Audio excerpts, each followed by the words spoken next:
एहीपरि केते दिन दिन बीती जीव बाबू दिन बीती जीव मालिकार कथा सबू सत जे होइब बाबू सत जे होइब। नमस्कार दर्शक बंधु, मुझे मकुंद कुमार आपण मैंने देखुं आपंकर प्रिय blog channel Mukund Odia blog. नव नव तीन कंपिब मेदिनी 12 बेनी मिसेब एकालू पृथ्वी महा संहार होइब ग्रामे किए बा थो। दर्शक बंधु आपड़ जापारे 1999 मसीहार महाबात्या को आम कहीं भूलिने तो मालिकार कथा केवे मिछ नुहे सब सत ही आसी।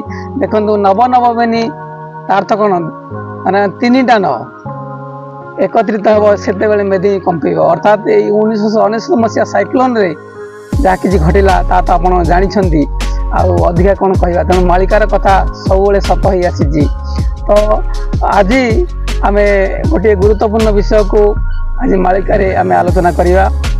तो आज आम ओडिशार जो राजनीति कथा ता विषय में आलोचना करने जाऊे। भिडियोटी आरंभ होगा पूर्व आपण मानू गोटे छोट अनुरोध जे भिडियोटी शेष पर्यंत आप देखिए एवं जदि भिडियोटी भल लगे लाइक शेयर कमेंट एवं सब्सक्राइब करने भूलें। दर्शक बंधु मालिकार एमती अनेक कथा सत धीरे धीरे होइछि एवं हेबाकु जाउछि आपण मानक समस्त अनुभव करें। देखु मालिकार गोटे कथा लिखा है आम महापुरुष अच्युतानंद दास शह शह तल रू एक कथा लिखी धीरे धीरे सदा होगा जाऊँगी।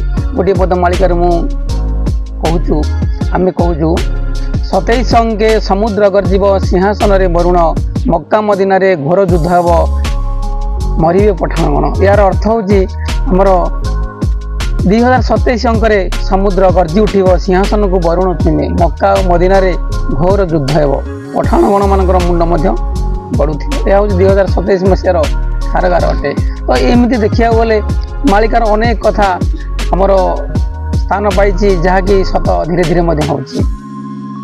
तो ये आमर एबे जो आमर इलेक्शन चली 2024 जो साधारण निर्वाचन से कथा आज राजनीति कथा टी आमर मालिकार लेखा अच्छी मुझे उपस्थापना करुँची। देखु आम देखुचे 2024 जो इलेक्शन है आम ओडिशार राजनीति गोटे विराट परिवर्तन है। तो ये परिवर्तन को नहीं सतरे कौन मालिकार किसी लेखा अच्छी। हाँ आज्ञा हाँ दर्शक बंधु एक कथा लेखा अच्छी मालिकार जे ओडिशार गोटे विराट परिवर्तन हम 2024 रे गोटे विराट परिवर्तन हम। ये परिवर्तन कौन हम ठारगार महापुरुष आमर अच्युतानंद दास लिखिं टिके नजर पकेगा। तो आमर महापुरुष अच्युतानंद दास मालिकार आमर ओडिशार भाग्य और भविष्य विषय कौन लिखिले टिके देखु। विदेश रु आसी ओडिशा रे जन बोलाइबे महाजन से दिन ठारू जलर कषण हुईब दिन को दिन।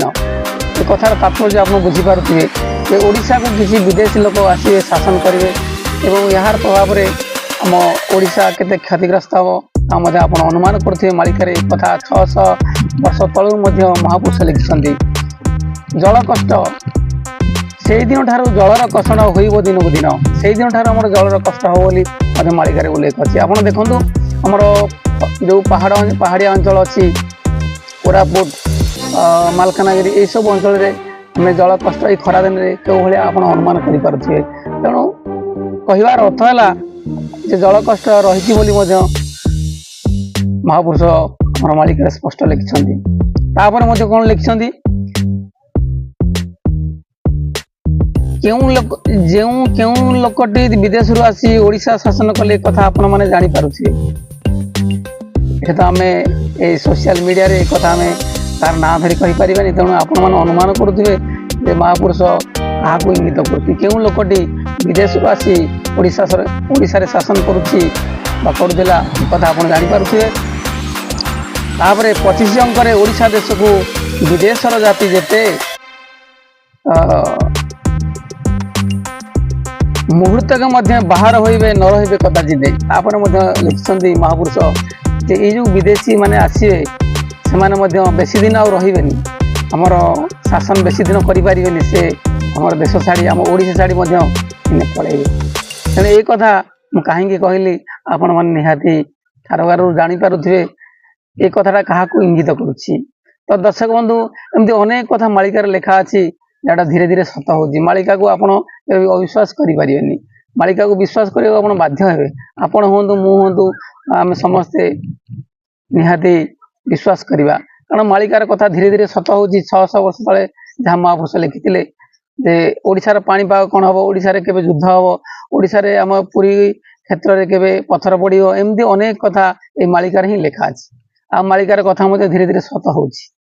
ତ ଦର୍ଶକ ବନ୍ଧୁ ମୋର କହିବା ଅର୍ଥ ଯେ ଓଡ଼ିଶାର ଯେଉଁ ରାଜନୀତି ତା ମଧ୍ୟ କଥା ଏଇ ମାଳିକାରେ ଲେଖା ଅଛି।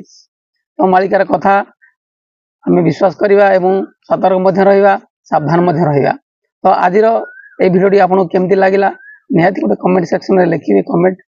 ଆଉ ଯଦି ଭିଡ଼ିଓଟି ଭଲ ଲାଗେ ତମ ସାଙ୍ଗସାଥି ମଧ୍ୟ ସେୟାର କରିବେ। ନୂଆ ହେଇ ଯଦି ଆମ ଚ୍ୟାନେଲକୁ ଆସି ସବସ୍କ୍ରାଇବ ମଧ୍ୟ କରିବେ।